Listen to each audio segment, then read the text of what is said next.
In the dark blue light of dawn, he licked her buttocks for a long time. I wish I could transfer it onto my tongue. What? This Mongolian mark. She turned and looked at him over her shoulder, seeming surprised. How? Come, you've still got it? I don't know. I used to think everyone had them. But then I went to the public baths one day and I saw that I was the only one. He held her at the waist and stroked the mark, wishing that he could share it with her, that it could Be seared onto his skin like a brand. I want to swallow you, have you melt into me and flow through my veins. Will the dreams stop now? She muttered, her voice barely audible. Dreams? The face, that's right, you said it was a face, no? He said, feeling drowsiness slowly creep through his body. What kind of face? Whose face? It's different every time. Sometimes it feels very familiar, other times I'm sure I've never seen it before. There are times when it's all bloody, and times when it looks like the face of a rotting Corpse? He looked her in the eye, his own eyes heavy with the effort of staying open. She, on the other hand, didn't look the least bit tired. Her eyes were agitated as she attempted to convey the cause of her affliction. I thought it was all because of eating meat, she said. I thought all I had to do was to stop eating meat, and then the faces wouldn't come back. But it didn't work. He knew he ought to concentrate on what she was saying, but he couldn't stop his eyes from gradually falling closed. And so now I know. The face is inside my stomach. It rose up from inside my stomach. With her words, sounding in his ears like a lullaby, one he could make neither head nor tail of, he plunged over the edge of consciousness and into a seemingly bottomless sleep. But I'm not scared anymore. There's nothing to be scared of now. When he woke up, she was still sleeping. The sunlight coming into the room was bright. Her disheveled hair wrapped her head like an animal's mane, while the crumpled sheet was coiled around her lower body. The smell of her body filled the room, a sour, tangy smell with notes of sweetness, bitterness, and a rank animal musk. What time was it? He fished his mobile out of the pocket of his sweater, which he'd hurriedly tossed aside the previous night. 1 in the afternoon. He'd fallen asleep sometime around 6 a.m., which meant he'd been sleeping like the dead for 7 straight hours. He pulled on his pants and trousers and looked around for his equipment. He packed up the tripod and lighting, but he couldn't see the camcorder anywhere. He remembered putting it down after he'd finished filming, right by the front door so it wouldn't get knocked over, but now it was nowhere to be seen. Could she have briefly woken up earlier and put it away somewhere? He went to take a look in the kitchen. Heading toward the sink behind the partition, he noticed something shiny that had fallen to the floor. It was the 6mm tape. Strange, he thought, then rubbed his eyes and took a proper look around him. There was a woman sitting with her face resting on the table. His wife. There was a wrapped lunchbox next to her elbow, and her limp fingers clutched her mobile. The camcorder was upside down underneath the table, its deck open. She must have heard him as he moved toward her, but she didn't stir. "Dee darling," he said. His head was swimming. He couldn't believe this was happening. Only then did she lift her head from the table and stand up, but he quickly realized that she wasn't planning to come anywhere near him. Instead, she seemed to want to keep the table between them to stop him from getting too close. "I hadn't heard anything from Yeong-hye, so I thought I'd stop by on my way to the shop. I just happened to have made some seasoned vegetables, you see." Her voice was incredibly tense. She was struggling to maintain her composure, as though she were the one trying to justify herself. He knew that tone. It was the slow, low, faintly tremulous tone that meant she was fighting to conceal extreme emotion. "The door was open, so I came in. Then I saw that Yeong-hye was all covered in paint, and I thought, that's strange. I didn't recognize you at first because your face was turned to the wall, and your body was covered by the quilt." Still clutching her mobile, she brushed her hair back from her face. Both her hands were shaking visibly. I guessed Yeong-hye had found a man, or maybe that she'd gone crazy for the second time, What with that stuff on her body, I knew I ought to just get out of there, but that man could have been anyone, and what if Yeong-hye needed my protection? Then I spotted the camcorder by the door, and I picked it up and rewound the tape, just like you taught me ages ago. She was having to exercise extreme self-control, squeezing out every ounce of her courage so that she could go on. And I saw you on the tape. In her eyes, there was a mixture of shock, fear, and despair that couldn't be expressed in words, whereas her facial expression looked almost callous. Only then did he realize that his naked body seemed to be actively disgusting her, and he hurriedly looked about for his shirt. He found it by the bathroom, tossed in a crumpled heap, and put it on. Darling, I can explain. It Won't be easy for you to understand, but… She cut him off abruptly, raising her voice. I've called the emergency services. What? He took a step toward her, incomprehension furrowing his brow. She backed away. You and Yeong-hye are both clearly in need of medical treatment. Several seconds passed before he grasped that she was in earnest. What are you saying? That You're committing me to a mental hospital? Just then a rustling sound came from over by the mattress. Both he and his wife held their breath. Yeong-hye pushed the sheet aside and stood up, stark naked. He saw that tears were streaming from his wife's eyes. Bastard, she muttered, swallowing her sobs. Just look at her, she clearly isn't well. In her mind. How could you? Up until then, Yeong-hye had seemed oblivious to her sister's presence in the apartment. Only now did she look over at the two of them, her face a perfect blank. Her gaze was utterly devoid of any form of expression. She slowly turned her back on them and walked out onto the veranda. The chill air rushed into the apartment when she opened the sliding door. He fixed his eyes on the pale blue of her Mongolian mark, seeing the traces of his saliva and semen that had dried there like sap. Suddenly it felt to him that he had grown old, had experienced everything there was to experience, and that not even death held any fear for him anymore. She thrust her glittering golden breasts over the veranda railing. Her legs were covered with scattered orange petals, and she spread them wide as though she wanted to make love to the sunlight, to the wind. He heard the sounds of the approaching ambulance siren, of screams, sighs, the yells of children, all the commotion of the alleyway down below. The sound of feet hurrying up the stairs, coming closer. He had to rush out onto the veranda, now, and throw himself over the railing against which she was leaning. He would fall down 3 floors and smash his head to pieces. It was the only way. The only way to make a clean end of all this. And yet he kept on standing there, as if rooted to the spot, as if this were the final moment of his life, staring fixedly at the blazing flower that was her body, that body, which now glittered with images so much more intense than those he had filmed during the night. Only then did P laugh. Actually, when you took your clothes off, I got kind of turned on. Oh, he remarked absent-mindedly, hurriedly slipping his clothes on. He felt a little warmer with his sweater on, but his limbs were still stiff. Now, for some reason… What? It looks wrong. Seeing you with your whole body covered in flowers, it feels kind of pitiful. I never felt that way about you before. He came over and finished buttoning up his shirt for him. I should at least get a kiss, seeing as you called me up in the middle of the night. Before he'd had the chance to respond, P pressed her lips to his. The kiss was a palimpsest of memories, of all the countless kisses they'd shared in the past. He felt as though he were about to cry, but he couldn't tell whether it was because of happy memories or friendship or fear of the boundary he was intending soon to cross.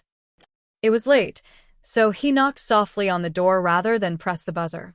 Instead of waiting for an answer, he tried the handle. As he'd expected, the door opened. He stepped into the pitch-black living room. The glass door to the veranda let in the pale gleam from the streetlights, but it wasn't bright enough for him to be able to make out anything. His foot bumped against the shoe cupboard. Are you asleep? He set the filming equipment down by the front door. It was heavy, and he'd had to carry some of it. slung over his shoulders, as well as what he could carry in his hands. When he took off his shoes and moved over in the direction of the mattress, he could make out the faint outline of a person sitting There. even in the darkness. He could still tell that she was naked. She got up and came toward him. "Shall I turn on the lights?" His voice was hoarse with desire. "You smell," she said in a low voice, "of paint." He groaned and reached out for her, forgetting about the lighting, the camcorder, everything. None of that existed now. He laid her down with a snarl, clutching at her breasts with one hand and haphazardly sucking her lips and nose as he hurriedly unbuttoned his shirt. He tugged at the lower buttons, tearing them off in his haste. As soon as he was naked, he pushed her legs wide apart and entered her. A constant panting sound, as if from a wild animal, was coming from somewhere, interspersed with a moaning that rose into an eerie shriek. When he realized that these noises were coming from him, he shuddered. He'd never made a sound during sex, had always thought of it as the preserve of flirtatious young women. Into her already soaking wet vagina, which was contracting alarmingly, he released a jet of semen with a gasp of pain, falling forward as though swooning. "I'm sorry," he said, reaching out for her face in the darkness. "Can I turn on the light?" she asked. She sounded perfectly composed. "What for?" "I want to be able to see you properly." She stood up and walked over to the switch. Their sex had been fairly one-sided and hadn't even lasted 5 minutes, so it was no wonder she didn't seem tired. When she flicked the lights on, he shaded his eyes from the sudden glare. He waited, blinking until he was able to lower his hands. She was leaning against the wall. The flowers scattered over her body were as beautiful as ever. Suddenly self-conscious, he put his hands over his paunch and tried to suck it in. "Don't cover it, I like it. The petals look like they're wrinkled." She slowly came toward him. She bent over and, as she'd done with Jay, reached out and began to stroke the flowers on his chest. Just a minute. Still naked, he stood up and went over to the front door, where he'd left the equipment. He set the tripod up, quite low, and fixed the camcorder in place, then pushed the mattress out onto the veranda and spread the white sheet, which he'd brought with him, out on the floor. He set up the lighting just as it had been in M's studio. "Can you lie down?" Once she was lying down, he estimated where their entwined bodies would end up and adjusted the camcorder accordingly. She lay stretched out under the blinding spotlight. He carefully lowered himself on top of her. Would their bodies look like overlapping petals, as they had with her and Jay? Would they seem like one body, a hybrid of plant, animal, and human? Every time they changed position, he readjusted the camcorder. Before he took her from behind, which Jay had refused to do, he first took a long close-up of her buttocks. After he inserted himself, he checked how the image looked in the exterior monitor, then started to thrust. Everything was perfect. It was just like in his sketches. His red flower closed and opened repeatedly above her Mongolian mark, his penis slipping in and out of her like a huge pistol. He shuddered at the appalling nature of their union, a union of images that were somehow repellent and yet compellingly beautiful. Every time he closed his eyes, he could see the lower half of his body dyed green, soaked from the stomach to the thighs with a sticky, grassy sap. Forever, he gasped, all of this forever, as an unendurable sense of satiation shuddered through his body, and she burst into tears. She who hadn't let slip a single moan in close to 30 minutes, whose lips had merely trembled at times, who had kept her eyes closed and communicated her keen ecstasy to him purely through the movements of her body. And now it had to end. He raised himself into a sitting position. Still clasping her to him, he moved over to the camcorder, groped for the button and switched it off. The image he'd wanted to capture on film had to be one that could be repeated over and over, forbidden either to end or to come to a climax. And so, this was where the filming had to stop. He waited until her sobs had subsided before laying her back down on the sheet. In their final minutes of She gnashed her teeth, screamed rough and shrill, spat out a panting stop, and then, at the end, she cried again. And then everything grew quiet. She laughed. Faintly, as if there were nothing she wouldn't do, as if limits and boundaries no longer held any meaning for her. Or else, as if in quiet mockery. I wish I were dead. I wish I were dead. So die. Unable to understand why the tears were streaming down his face, he clutched the steering wheel and set the wipers to frequent, only to realize that it wasn't the windshield that was blurred but his own vision. He couldn't understand why the words, "I wish I were dead," were ceaselessly being hammered out inside his head like an incantation. Nor could he understand why the words, "so die," would inevitably follow, as though the response were coming from someone inside him, and yet not him. And he couldn't understand how that simple mantra, like a conversation between two strangers, could be sufficient to calm his shuddering body. He lowered the windows all the way down on both the driver's side and the passenger's. The car raced along the dark highway amid the roar of the wind and the nighttime traffic. The trembling started in his hands and then spread through his whole body, so he gritted his teeth and pressed down on the accelerator. Every time he glanced at the speedometer, he was shocked by how fast he was going and rubbed his eyes with shaking fingers. Wearing a white cardigan over a black dress, P walked up to the main gate of the apartment building. The two of them had dated for 4 years, until she broke up with him. Later, she'd married one of her primary school classmates who'd passed the bar examinations. Her husband was the main breadwinner, but she'd managed to successfully combine married life with her own work. She'd held several private exhibitions, becoming something of a name among the Gangnam collectors, which had, of course, provoked a flurry of jealous slander from those who knew her. P soon noticed the car, as he'd left the front and back emergency lights on.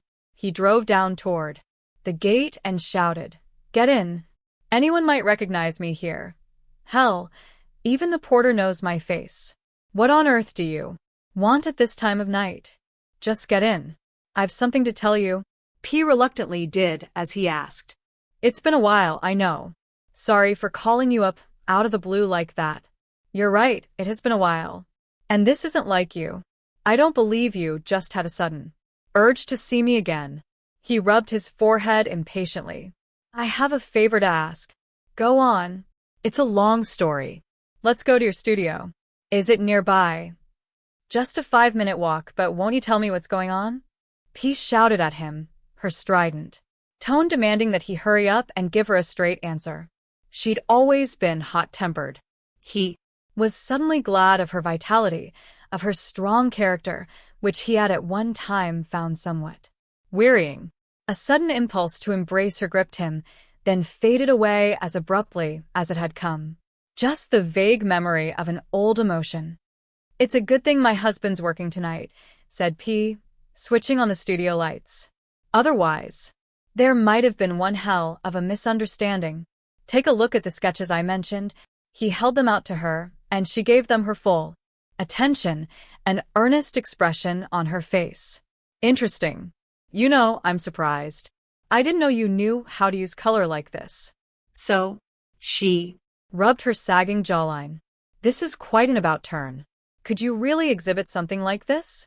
Your nickname used to be the May Priest, you know? After Gwangju, your art was so engaged almost, as though you were atoning for surviving the May massacre. You seemed so serious, so ascetic, all very romantic, I have to admit." P peered at him closely over her glasses. "I can see you're aiming to transform your image, but isn't this a little extreme? Of course, it isn't for me to argue the pros and cons." Not wanting to get into a debate with P, he kept quiet and began to take off his clothes. P seemed a little surprised but nevertheless resigned as she mixed the paints in the palette and selected a brush. "Well," she murmured, "it's certainly been a long time since I last saw you naked." Slowly, painstakingly, P began to paint. The brush was cold, and the sensation was ticklish yet numbing, a persistent, effectual caress. "I'll make sure my personal style doesn't come through." I mean, I like flowers too, so I've drawn plenty in my time, but yours have a distinctive energy about them. I'll bring your drawings to life. It was well past midnight when P finally announced that she was finished. Thanks, he said, shivering from the cold. If there was a mirror, I'd show it to you. He looked down at his chest, stomach, and legs, all covered with goose pimples, and at the huge red flowers painted there. I like it. You're better at it than me. I'm not quite sure about how the backs turned out. In your sketches, it seemed like you'd put more emphasis on the back. I'm sure it's great. Given your reputation, that is. I try to paint them the way you drew them, not how I'd choose to do it myself, but I guess I couldn't stop a little bit of myself coming through. I'm really grateful. She put her hand on Jay's chest and gently pushed him down onto the sheet, then reached out and began to stroke the red flowers that led down over Jay's torso, taking them one by one and slowly making her way toward his crotch. He moved behind her with the camcorder, making sure to capture the dark purple flowers scattered over her back, the Mongolian mark rippling in time with her movements. He clenched his teeth and thought to himself, this is it. Now if only it could be even better. Jay's penis was already fully erect, and he was grimacing as though he couldn't bear the pressure any longer. She slowly lay down on her stomach, her breasts resting on Jay's chest and her buttocks lifting up into the space above them. He filmed the two of them side on. There was something obscene about the way her back was arched like a cat's, about the unpainted space around Jay's belly button, about his rigid penis. They were almost like two huge, abstracted plants. When she slowly sat up straight, straddling Jay's hips, he stammered, Perhaps, I was just thinking. He looked at her, and Jay in turn. Could you maybe do it, you? No, for reals? There was no flicker of shock or revulsion in her face, but Jay suddenly pushed her away as though her skin were burning him. He got to his knees, awkwardly trying to conceal his penis. What? You want to make some kind of a porno? If you don't feel like it, that's fine. But if it were possible for you to just naturally. That's it, I'm done. Jay stood up. Just a minute, wait. I won't ask you to do anything more. Just what you've been doing so far. He grabbed Jay by the shoulder. Perhaps he'd used more force than he'd intended, because Jay grunted and pushed his hand away. Hey, come on, there's no need for that. A silent pause. Jay seemed to soften a little. I understand, I'm an artist too, after all. But this kind of thing, just no. Who is this woman? Anyway? She doesn't seem like a prostitute. And even if she were, it still wouldn't be okay, you. No. I understand. Really, I do. I'm sorry. Jay got back onto the sheet, but the sexually charged atmosphere of a few minutes ago had completely fizzled out. He put his arms around her and laid her down, his face set hard as though this were all some form of punishment. Their bodies overlapped like two petals, and she closed her eyes.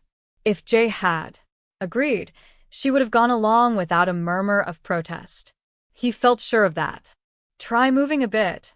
Slowly, Jay moved his body back and forth in a pained, stilted mimicry of sex. He watched as the soles of her feet curled up and her hands clasped Jay's waist. Her body was sufficiently animated, flushed with desire, to make up for Jay's passivity. They spent 10 minutes or so in that position, every second of which was clearly repulsive to Jay, though to him it felt all too short. Still, he managed to get the angles he'd wanted and some decent images for the tape. Are we all done now? Jay asked. His skin was flushed red right up to his hair, but it wasn't from arousal. Just once more, this is the last time. He swallowed. From behind. Make her lie on her stomach. This really is the last time. It's the most important scene. Don't say you can't. Jay burst into a laughter that sounded more like sobbing. That's it. That's really it. I'm going to stop now before this gets any worse. You've got plenty of inspiration. Now I know what it feels like for porno actors. It's miserable. He put a restraining hand on Jay's shoulder, but Jay shook him off and began to get dressed. He gritted his teeth and watched as his work, the still intact whirl of flowers, disappeared beneath Jay's plain-colored shirt. It's not that I don't understand, okay? Don't think I'm some kind of prude. I guess I'm Just more restrained than I thought I was. I agreed to do it because I was curious, but I just can't go through with it. I guess there are just parts of myself that I need to awaken, but I need some time first. I'm sorry. Jay was evidently sincere and seemed hurt more than anything else. The young man bowed to him, giving only a cursory glance over in her direction, then walked briskly to the door. I'm sorry, he said as Jay's car roared out of the front yard. She didn't reply, just put on her sweater and stepped into her jeans. But then, instead of zipping them up, she just giggled into the air. Why are you laughing? Because I'm all wet. He looked over at her, feeling as dazed as though he'd just received a blow to the head. She had her hand on the half-up zipper and was hesitating, looking as though she couldn't bring herself to pull it either up or down. Only then did he realize that he was still holding the camcorder. He set it down, strode over to the door, which Jay had left open, and locked it. Just in case, he put the upper security chain on too. Walking over almost at a run, he clutched her to him, and the two of them tumbled down onto the sheet. When he tugged her jeans down to her knees, she said, no. It wasn't just verbally that she rejected him. She shoved him away roughly, stood up and pulled her jeans back up. He watched as she did up the zipper and fastened the button. He stood up, stepped close to her, and pushed her still-fevered body up against the wall. But when he pressed his lips firmly against hers, probing with his tongue, she shoved him away again. Why shouldn't we? Because I'm your brother-in-law. No, it's nothing to do with that. Then why not? Come on. You said you were all wet. She was silent. Did you fancy that kid? It wasn't him. It was the flowers. The flowers? Her face instantly blanched, as if in fear. Her lower lip, red and swollen from worrying it with her teeth, trembled imperceptibly. I really wanted to do it, she said carefully. I've never wanted it so much before. It was the flowers on his body. I couldn't help myself. That's all.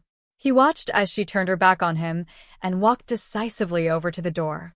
As she scrunched her feet into her trainers, he shouted over to her if he couldn't keep a shrill note from his voice. If I painted flowers on myself, would you do it then? She turned around and stared back at him, and he understood her gaze to be one of complicity. And I could film it? Jay was early. Though he was usually so laid back, today, for the first time, he seemed impatient. I'm shaking. He made Jay a cup of coffee and mentally stripped him. Good. The two of them would suit each other. The previous afternoon, when he'd shown Jay the tape, the younger man had been incredibly excited. I can't believe it, it's magical. I mean, how did this sort of idea come to you in the first place? You know, for a while I actually thought you were a pretty average guy. I'm sorry, Jay's voice. The look in his eyes were filled with an almost suspiciously excessive enthusiasm. Was he being sincere?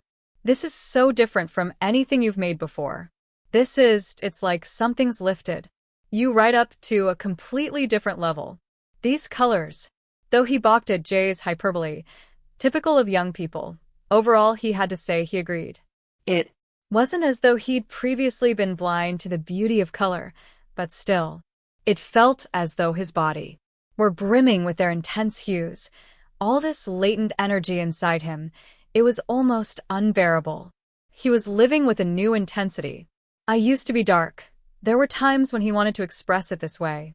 I used to be dark. I was in a dark place. The monochrome world, entirely devoid of the colors he was now experiencing, had a calmness that was beautiful in its way, but it wasn't somewhere he could go back to.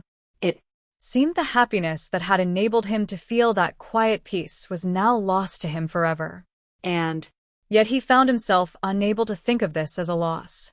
All of his energy was taken up in trying to cope with the excitement, the heightened awareness of living in the present moment. Encouraged by Jay's praise, though he couldn't prevent his face from flushing, he eventually managed to get out the words he'd planned. But when he showed him his sketchbook and the dance performance program and asked him if he would do him the favor of modeling for him. Jay became flustered. Why on earth are you asking me? There are plenty of professional models out there. You could hire a theater actor, or you've got the right kind of body. Anything too gym-honed would be all wrong. You're just the thing. No, I'm not the one for this job, to pose like that with this woman. I can't. No one will know.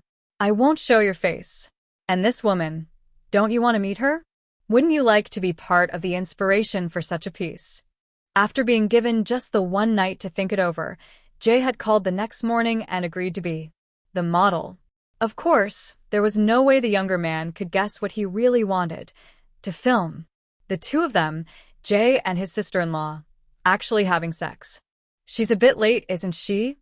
Jay asked, peering nervously out of the window. He'd already been growing impatient himself. She'd assured him that she'd be able to find the place on her own, so he'd decided to wait for her at the studio rather than meeting at the underground station.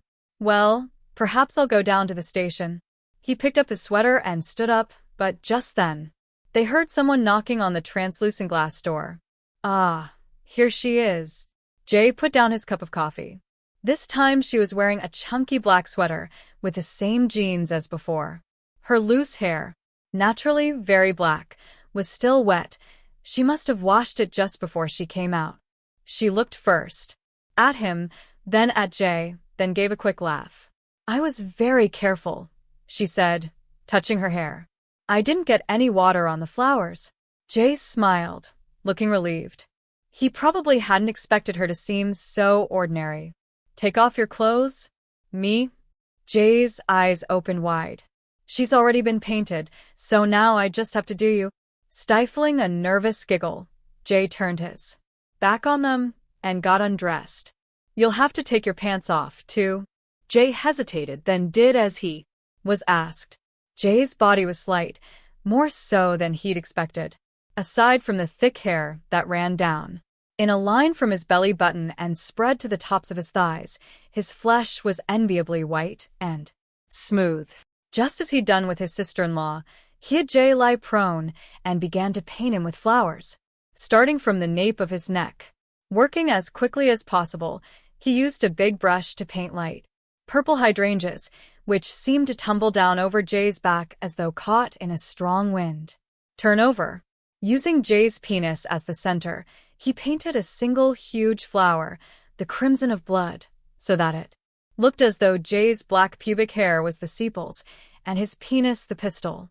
She sat quietly on the sofa all the while, sipping a cup of tea and carefully watching him work. When he was done, he noticed that Jay's penis had stiffened slightly. After painting the rest of the flowers on Jay's torso, he took a quick breather, then stood up and replaced the tape in the camcorder with a new one, wanting to make sure there would be plenty of running time. He turned to her and asked her to take her clothes off. She did as he asked. The light wasn't as strong as it had been the last time, but the golden cluster of flowers that he'd painted right in the center of her chest still sparkled brilliantly. In contrast to Jay, she was perfectly composed, as if declaring how much more natural it was to not wear clothes. When she knelt down on the sheet, the entranced look on Jay's face didn't escape him. Without his giving her any directions, she moved closer to Jay, and he, as though mirroring her, got into a kneeling position. There was something desolate in the contrast between her still, silent face and her radiant body. What should we do now? Jay asked, his face red. He was probably nervous at the prospect of having to take the lead. All the same, his penis had stiffened again. Sit her on your knees. He thought it best to refer to her as simply her. Now he picked up the camcorder and approached them. Pulled her close. Damn it, haven't you ever done this before? You're supposed to be acting. Try touching her breasts or something. Jay wiped his forehead with the back of his hand. But before he could do anything, she slowly maneuvered around to face, and then straddle him. She slid her hand behind Jay's neck and drew him toward her, while her other hand began to stroke the red flower on his chest, marked with nothing but the breathing of the three people, an amount of time passed that would be impossible to measure. Jay's Nipples quietly hardened, and his penis became erect. She rubbed her neck against Jay's like they were two birds caressing, almost as if she'd seen his sketches and knew exactly what he wanted her to do. Good. Really good. He filmed the scene from several angles, eventually finding the best one. Good, keep going. Lie down like that, on top of each other. He knew he had reached a point of no return. But he couldn't stop now. No, he didn't want to stop. He tried to fall asleep in the sauna, his dangling limbs caressed by the warm steam. The place felt like being inside a summer night, time doubling back on itself. Enveloped by the warm radiance of that image, the only image that was forbidden him, all the energy drained from his exhausted body. The first thing he saw when he woke from his brief sleep was her. Her skin was a pale green. Her body lay prone in front of him, like a leaf that had just fallen from the branch, only barely begun to wither. The Mongolian mark was gone. Instead, her whole body was covered evenly with that pale wash of green. He turned her over onto her back. A dazzling light came from her naked body, making him squint, and he couldn't see the area above her breasts, as though the source of the light was somewhere around her face. He spread her legs, her thighs parted with an ease that could only mean she was awake. A green sap, like that which oozes from bruised leaves, began to flow out from her vagina. When he entered her, the acrid sweetness of the grass was so pungent he found it difficult to breathe. When he pulled out on the point of climax, he saw that the whole of his penis was stained green. A blackish paste was smeared over his skin from his lower stomach to his thighs, a fresh sap which could have come from either her or him. Once again, he was on the phone to her, confronting silence on the other end of the line. Sister-in-law. Yes. Luckily, this time she answered without too long a pause. Did she sound like she was glad to hear from him? He wasn't sure. Did you get a good rest yesterday? Yes. So, there's something I wanted to ask you. Go ahead. Have you washed the flowers off? No. He exhaled in a long sigh. In that case, can you keep it on for now? Just until tomorrow. It won't have faded by then. I have to film you one more time. Was she laughing? He wished he could see her expression. Was she smiling? I didn't want it to come off, she said calmly, so I haven't washed my body. It's stopping the dreams from coming. If it comes off later, I hope you'll paint it on again for me. He couldn't understand exactly what she was saying, but he gripped the receiver tightly and muttered, good. Perhaps she would agree after all. Perhaps she would agree to what he had in mind. If you have time, could you come around again tomorrow? To the studio at Sonbui. Okay. And there'll be someone else coming too. A man. She was silent. I'm going to have him take his clothes off and paint flowers on him too. That's okay, right? He waited. Her long silences, no longer, made him uneasy. He thought he'd figured out by now that they generally signified consent. Okay. He put the phone down and paced around and around the living room, wringing his hands. He called his wife. It would be unpleasant, but it had to be done. Where are you? She asked, her tone more ambivalent than cold. At home. How did your work go? It's still going. It looks like I'll be busy until tomorrow night. I see. Well, don't work too hard. He hung up. He would have preferred it if she'd screamed and raged like other wives, nagged and heaped abuse on him. She became resigned so easily, and her habit of gloomily suppressing the dregs of this resignation suffocated him. He didn't know if her desperate efforts to be understanding and considerate were a good or a bad thing. Perhaps it was all down to him being self-centered and irresponsible. But right now he found his wife's patience and desire to do the right thing stifling, which made him still more inclined to see it as a flaw in her character. Once the vague mix of guilt, regret, and uncertainty had passed, he continued with the next stage of his plan and dialed Jay's number. Jay? Will you be coming by this evening? No, I was there all last night. I'm going to take a break today. Really? I have to ask you a small favor. What sort of favor? Are you free tomorrow? I'm going to be doing some filming tomorrow evening. He told Jay the location of M's studio. He was about to add that it was fine if Jay was only free in the afternoon, that it wouldn't take long, but then he changed his mind. You said you wanted to see the work I made yesterday, right? Of course. Well, I'm heading over to the studio now. He hung up. She hung up. Ordinarily, she was the kind of person who could never bring herself to hang up first, no matter how busy she was.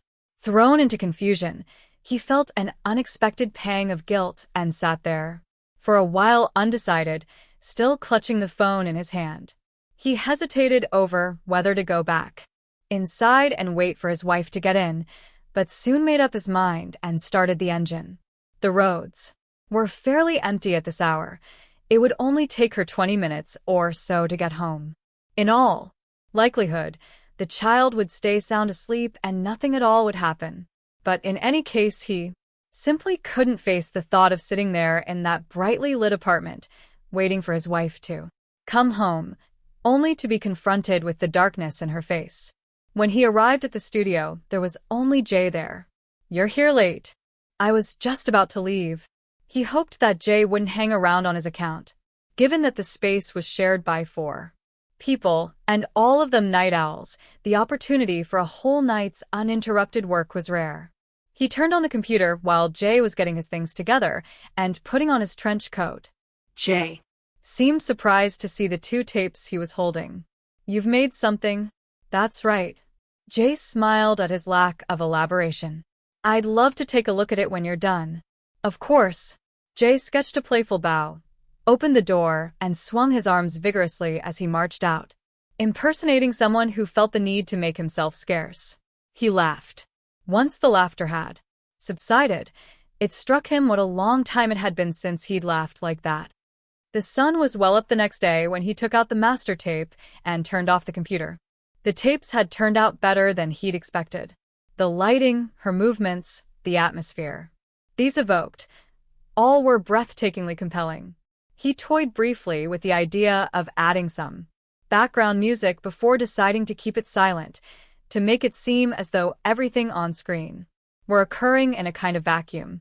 Her gentle tossing, her naked body littered with gorgeous blooms, the Mongolian mark, against a background of silence, a soundless harmony recalling something primeval, something eternal. He struggled through the tedious process of rendering for what felt like an age, smoking his way through an entire pack of cigarettes, sticking at it until it was done.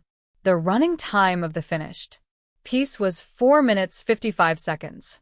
It began with a shot of his hand as he painted her prone body, faded out on the Mongolian mark, and then, after a shot capturing the desert of her face, her features so shadowed she was almost unrecognizable, faded out again. It was a long time since he'd known the exhaustion that comes from staying up all night. He felt as if grains of sand were embedded here and there in his skin, a sense of everything having taken on some alien form. He wrote on the label of the master tape with a black pen, Mongolian Mark I, flowers of night and flowers of day. As soon as he was finished, he put his hands over his eyes, consumed by the thought of that image that he knew he should never attempt to capture, but to which, were such a thing possible, he would affix the title Mongolian Mark II, the image of a man and woman, their bodies made brilliant with painted flowers, having sex, against a background of unutterable silence, their shifting limbs matter-of-fact in that vacuum. A Progression of scenes lurching from violence to tenderness, with no extreme left unexplored. 1 Stripped down, drawn-out moment of quiet purification, extremities sublimated into some kind of peace. He clutched the master tape, running his fingers over it while the thoughts ran through his head. If he was to choose a man to be filmed having sex with his sister-in-law, whoever it was, it couldn't be him. He was all too aware of his wrinkled stomach, his love handles, his sagging buttocks and thighs. He started the car, but instead of driving home, he headed to a nearby sauna. He changed into the white t-shirt and shorts they gave him at the desk and gazed, disillusioned, at his reflection in the mirror. There was no doubt about it, it couldn't be him. But then whom could he find to have sex with her? He wasn't making a porn movie, nor was it enough for them to just feign the motions. He needed authenticity, and that meant actual penetration. But then who? Who would agree to such a thing? And how would his sister-in-law react? Now, as she sat across from him wearing his chunky sweater and with her spoon in her mouth, he felt that the miracle of that afternoon, which had finally succeeded in neutralizing the persistent, agonizing desire of the past year, was well and truly over. The imagined sight of him throwing her down, rough enough to make all the people in the restaurant scream if they could see it, descended in front of her, moving lips like a semi-transparent veil, an all-too-familiar hellish projection flickering in front of his eyes. He looked down at the table and awkwardly swallowed a mouthful of rice. "Why is it you don't eat meat?" "I've always wondered, but somehow I couldn't ask." She lowered her chopsticks and looked across at him. "You don't have to tell me if it's difficult for you," he said, fighting all the time to suppress the sexual images that were running through his head. "No," she said calmly. "It isn't difficult. It's just that I don't think you'd understand." She raised her chopsticks again and slowly chewed some seasoned bean sprouts. "It's because of a dream I had." "A dream?" he repeated. "I had a dream, and that's why I don't eat meat." "Well, what kind of dream?" "I dreamed of a face." "A face?" Seeing how utterly baffled he was, she laughed quietly. A melancholic laugh. "Didn't I say you wouldn't understand?" He couldn't ask. "In that case, why did you use to bare your breasts to the sunlight, like some kind of mutant animal that had evolved to be able to photosynthesize? Was that because of a dream, too?" He parked the car in front of her building, and they both got out. "Thank you so much for today." She smiled in response. Her smile was quiet and thoughtful, not dissimilar to that of his wife. For all the world as though she were a perfectly ordinary woman. It's true, he thought she really is. Ordinary. It's me who's the crazy one. She went in through the main door to the building, vanishing without bowing goodbye. He stood there and waited for the lights to come on in her room, then, when her window still hadn't lit up, got back in the car and started the engine. In his mind he sketched her darkened room and her sliding her naked body, still covered with the brilliant flowers, between the mattress and the quilt. That body, which he had spent so many hours close beside, yet which he had touched only with the tip of his brush. He ached. When he pressed the buzzer for 709, it was exactly 20 minutes past 9. The woman who opened the door and came out said in a hushed voice, "Ji-woo's been asking for his mother. He's just fallen asleep a few minutes ago." A little girl, judging by her braids, she was in the 2nd or 3rd year of primary school, held out Ji-woo's plastic forklift truck for him to take. He thanked them and put the truck in his backpack. He left the door to his apartment, 710, open, and carried the sleeping child through carefully. The walk down the corridor to the child's bedroom felt unusually long. Ji-woo couldn't have been sleeping very deeply, because as soon as he laid him down in the bed he could hear the wet sound of the boy sucking his thumb, a lonely sound in the darkened room. He went into the living room and turned on the light, locked the front door, and sat down on the sofa. He remained lost in thought for a while, then stood up, went back over to the door, opened it, and went out. After taking the lift down to the ground floor, he went and sat in the driver's seat of the parked car. While he was busy rummaging around in the bag that held the two 6mm tapes and the sketchbook, his phone rang. "Ji-woo?" His wife's voice sounded subdued. "He's asleep." "Did he have dinner?" "He must have done." "He was already asleep when I got there." "Okay. I'll be back around 11. He's sleeping so deeply well." "What?" "I'm just going to pop to the studio. There's something I haven't quite finished yet." His wife didn't answer. "I'm sure Ji-woo won't wake up. He's really sound asleep. You know he sleeps through till morning these days." "Nothing. Are you listening?" "Still nothing." "Darling." To his surprise, it sounded as though she were crying. Was there no one else in the shop? It would be highly unusual for her to let herself cry in front of others, she who was always so acutely aware of prying eyes. After a while she appeared to have calmed herself down, and spoke in a voice he'd never heard from her before. Such was the complex mix of emotions it seemed to express. If you want to go, then Go. I'm going to close up the shop and head home now. She shed her clothes and lay down again, on her back this time, looking up at the ceiling. The Spotlighting made him narrow his eyes as if dazzled, although the upper half of her body was still in shadow. Of course, he'd seen her naked body front on before, when he'd accidentally disturbed her in her apartment, but the sight of her lying there utterly without resistance, yet armored by the power of her own renunciation, was so intense as to bring tears to his eyes. Her skinny collarbones, her breasts, that, because she was lying on her back, were slender and elongated like those of a young girl. Her visible ribcage, her parted thighs, their position incongruously unsexual, her face, still and swept clean, open eyes which could well have been asleep. It was a body from which all superfluity had gradually been whittled away. Never before had he set eyes on such a body that said so much, and yet was no more than itself. This time he painted huge clusters of flowers in yellow and white, covering the skin from her collarbone to her breasts. If the flowers on her back were the flowers of the night, these were the brilliant flowers of the day. Orange day lilies bloomed on her concave stomach, and golden petals were scattered pell-mell over her thighs. A thrilling energy seemed to flow out quietly from some unknowable place inside his body and collect on the tip of his brush. He wanted only to draw it out for as long as possible. The light from the tungsten lamp only illuminated as far as her throat, leaving her face in darkness. She looked as if she were sleeping, but when the tip of the brush grazed her skin, her tremulous quivering told him that she was wide awake.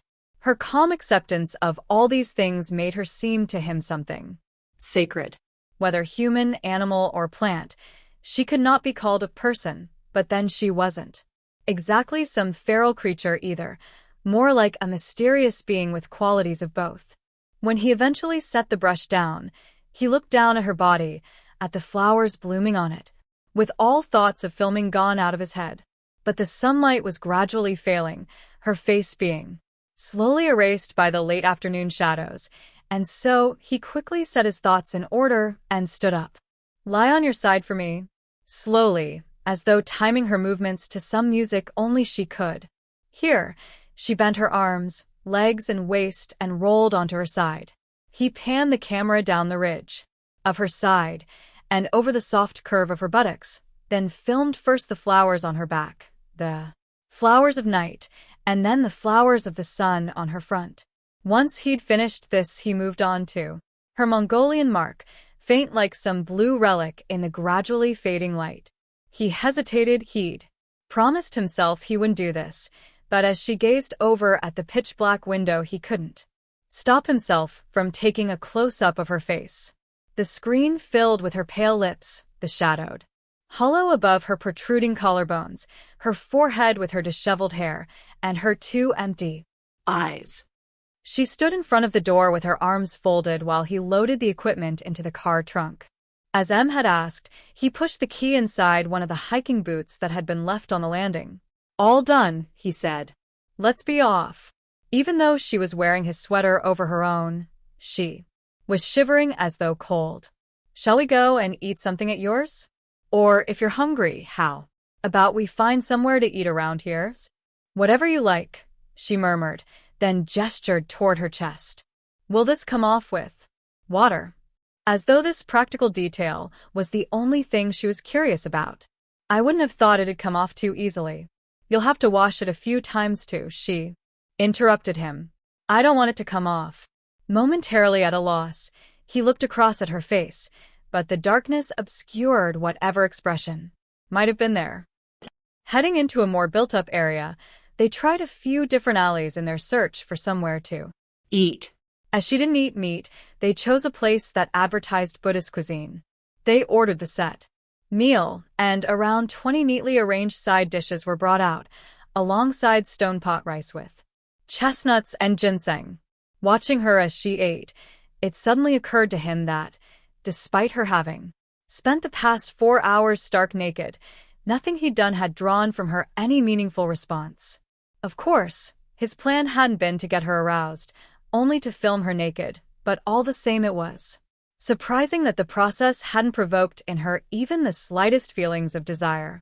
Every time the brush swept over her skin, he felt her flesh quiver delicately, as if being tickled, and he shuddered. But it wasn't arousal.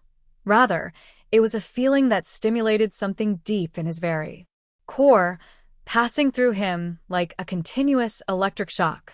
By the time he eventually completed the leaves and long stems, which continued over her right thigh all the way down to her slender ankle, he was completely drenched with sweat. "All done," he said. "Just stay like that for a minute more." He took the camera off the tripod and began to film her close up. He zoomed in on the details of each flower and made a long collage of the curve of her neck, her disheveled hair, her two hands resting on the sheet, seeming tense, and the buttock with the Mongolian mark. Once he'd finally captured her whole body on the tape, he switched off the camcorder. "You can get up now." Fairly worn out, he sat down on the sofa in front of the brick stove. She rested her elbows on the floor, raising herself up slowly as though her limbs were stiff and aching. "Aren't you cold?" He wiped away his sweat, stood up and spread his sweater over her shoulders. "It wasn't difficult for you?" This time she looked at him and laughed. Her laughter was faint but lively, seeming to reject nothing and be surprised by nothing. Only then did he realize what it was that had shocked him when he'd first seen her lying prone on the sheet. This was the body of a beautiful young woman, conventionally an object of desire, and yet it was a body from which all desire had been eliminated. But this was nothing so crass as carnal desire, not for her, rather, or so it seemed. What she had renounced was the very life that her body represented.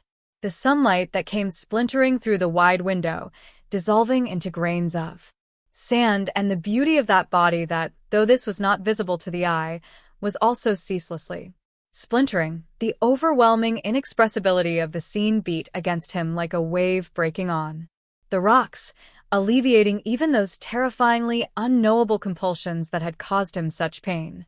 Over the past year, she put on her jeans and his sweater and wrapped her hands around a mug from which the steam was rising. She left her slippers by the door, stepping lightly across the floor in her bare feet. "It wasn't cold," he asked for the second time, and she shook her head. "And it wasn't difficult? All I did was lie there. And the floor was warm." The whole situation was undeniably bizarre, yet she displayed an almost total lack of curiosity, and indeed it seemed that this was what enabled her to maintain her composure no matter what she was faced with. She made no move to investigate the unfamiliar space and showed none of the emotions that one might expect. It seemed enough for her to just deal with whatever it was that came her way, calmly and without fuss. Or perhaps it was simply that things were happening inside her, terrible things which no one else could even guess at, and thus it was impossible for her to engage with everyday life at the same time. If so, she would naturally have no energy left, not just for curiosity or interest, but indeed for any meaningful response to all the humdrum minutiae that went on the surface. What suggested to him that this might be the case was that, on occasion, her eyes would seem to reflect a kind of violence that could not simply be dismissed as passivity or idiocy or indifference, and which she would appear to be struggling to suppress.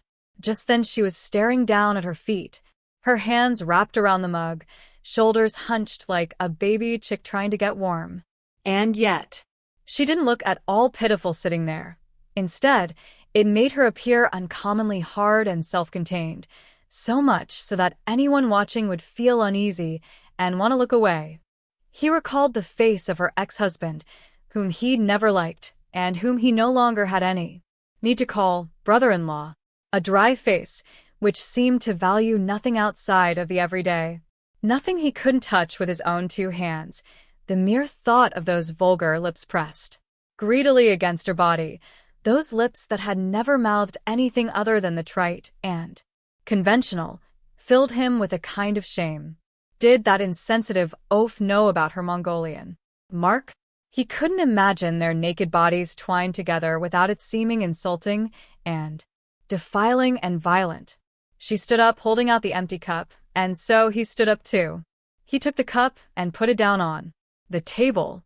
He then replaced the tape in the camcorder and readjusted the tripod. "Shall we go again?" She nodded and walked over to the sheet. The sunlight was now a little weaker than before, so he turned on one of the overhead tungsten lights, the one directly over the sheet. When it was all over, she was crying. He couldn't tell what these tears meant: pain, pleasure, passion, disgust, or some inscrutable loneliness that she would have been no more able to explain than he would have been to understand. He didn't know. "I'm scared," she'd muttered, turned away from him. "No, it wasn't that. You're scaring me." At that point, he was already slipping into a death-like sleep, so he couldn't be sure if those words had really passed his wife's lips. She might have lain there sobbing for hours in the darkness. He didn't know. But the next morning she hadn't acted any different from usual. On the phone just now, there'd been no trace in her voice of what had happened between them, no particular sense of hostility toward him. It was just that her way of speaking, that almost inhuman patience, those trademark sighs of hers, made him feel incredibly uncomfortable. He walked a little faster, trying to shake that feeling off. Surprisingly, his sister-in-law was already waiting at the station exit, slumped on the steps as if she'd been there a long time. Wearing a fairly chunky brown sweater over shabby jeans, she seemed to have stepped straight out of another season. He stared at her face, which was shiny with sweat, and ran his eyes over the contours of her body. He stood there for a while, without calling out to her, wanting to keep her there in freeze frame. Passers-by flicked uneasy glances toward this man who looked possessed. "Take off your clothes," he said in a low voice. She was standing staring blankly at the white poplars outside the window. The afternoon sunlight shone desolate on the white sheet. She didn't turn around. Thinking she hadn't heard him, he was on the point of repeating himself when she raised her arms and pulled her sweater up over her head. The white t-shirt she had on underneath came off next, exposing her naked back. She wasn't wearing a bra. She slipped off her old jeans and revealed her two white buttocks. He held his breath and examined them. Above were the pair of dimpled hollows commonly called the angel's smile. The birthmark was thumb-sized, imprinted on the upper left buttock. How could such a thing still be there after all these years? It didn't make any sense. Its pale blue-green resembled that of a faint bruise, but it was clearly a Mongolian mark. It called to mind something ancient, something pre-evolutionary, or else perhaps a mark of photosynthesis, and he realized to his surprise that there was nothing at all sexual about it. It was more vegetal than sexual. Only after some time did he tear his eyes away from the Mongolian mark and consider her naked body in its entirety. Her composure was impressive considering that she wasn't a professional model, and taking into account the kind of relationship she'd had with her now ex-husband. Suddenly he remembered being told how she'd been found stripped to the waist in front of the hospital fountain. That day when she slit her wrist, that was what had led to her being put in a closed ward, that her discharge had been delayed because even in the hospital, she kept trying to take her clothes off and expose herself to the sunlight. "Should I sit down?" she asked. "No, lie on your stomach," he told her, his voice so low it was barely intelligible. She did as he said. He stood there completely motionless, frowning as he struggled to identify the source of the roiling confusion inside him, which the sight of her prone body had stirred up. "Stay just like that. Give me a minute to set up." He fixed the camcorder to the tripod and adjusted the height. Once he'd arranged it so that her prone body filled the frame exactly, he got out his paints, his palette, and brushes. He decided to film himself painting her. First, he swept up the hair that was falling over her shoulders, and then, starting from the nape of her neck, he began to paint. Half-open buds, red and orange, bloomed splendidly on her shoulders and back, and slender stems twined down her side. When he reached the hump of her right buttock, he painted an orange flower in full bloom with a thick, vivid yellow pistil protruding from its center. He left the left buttock, the one with the Mongolian mark, undecorated. Instead, he just used a large brush to cover the area around the bluish mark with a wash of light green, fainter than the mark itself, so that the latter stood out like the pale shadow of a flower. "I'm going to paint flowers." Her eyes seemed to flicker. Perhaps he'd made a mistake. "It won't be difficult. An hour, maybe 2. That's all I'll need. Whenever's convenient for you." Having said all that there was to say, he lowered his head with an air of resignation and examined his ice cream. Topped with crushed peanuts and flaked almonds, it was slowly melting, the liquid pooling around the sides. Where? His mind was on the melting ice cream, which was beginning to turn to froth, when this question finally came. He looked up to find her spooning the last of her shaved ice into her mouth, its redness smeared over her bloodless lips. "I'm planning on renting a friend's studio." Her face was so utterly devoid of expression it was impossible for him to guess what was going on inside her mind. "Ah, your sister," he wished he didn't have to bring this up, but there seemed to be no way around it. His stammering words seemed to betray him, showing him the situation for what it really was in a flash of painful clarity. "You see, it's a secret." She gave no sign of assent, but none of refusal either. He held his breath and greedily scanned her impassive features, desperate to fathom the answer that she meant this silence to signify. M's studio was pleasantly warm, thanks to the wide window that allowed the sunlight to stream in. The space was around 100 pm, more like the size of an art gallery than a studio. M's paintings were hung up in carefully chosen spots, and his painting materials were all arranged in a surprisingly ordered fashion, so much so that he found himself tempted to try them out even though he'd already put together sufficient paints and brushes of his own. "I was quite surprised when you called me up," M had said, when he was handing him the keys. After making him a cup of tea, M had managed to secure a full-time post at a Seoul university at only 32, the first from their graduating class to do so, and now his face, clothes, and attitude all combined to endow him with the dignity of a professor. "If you ever want to borrow the studio again, please just ask. I spend most mornings and afternoons at the school, so it's usually free then."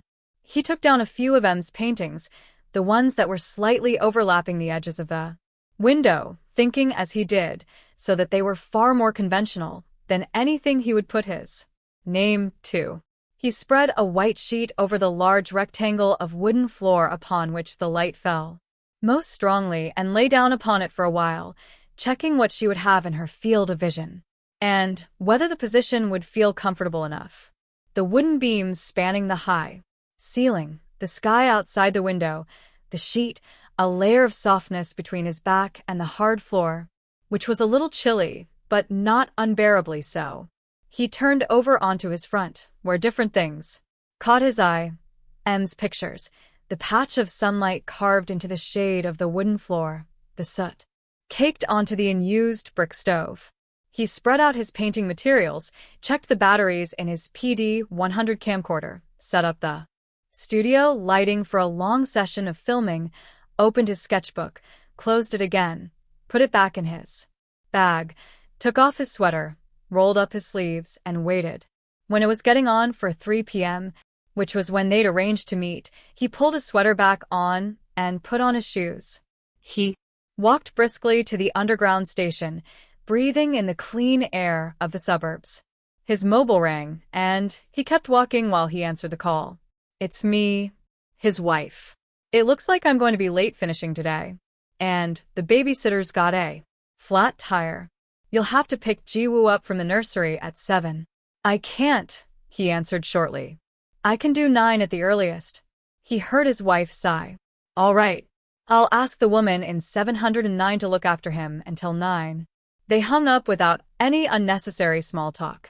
That was the kind of relationship they had these days, that of business partners who were careful to excise any superfluity from their dealings and whose only shared business was their child. That night a few days ago, after he'd gone to see his sister-in-law, he'd reached out in the darkness and pulled his wife to him without giving himself time to think about what he was doing. Surprised And confused by this apparent show of desire, his wife still had no reason to question that this was what it was. If she'd looked, she would have seen something closer to fear in her husband's eyes. But it was dark. What's got into you? He'd put his hand over her mouth then, so he wouldn't have to hear that nasal voice. He pushed himself toward the image of her, finding it there in his wife's nose and lips, the childlike curve of her neck, all outlined vaguely in the darkness. With her nipples standing straight and hard in his mouth, he reached down and pulled off her knickers. Every time he wanted to get the image of the small blue petal to open and close, he shut his eyes and tried to block out his wife's face. When it was all over, she was crying. He couldn't tell what these tears meant.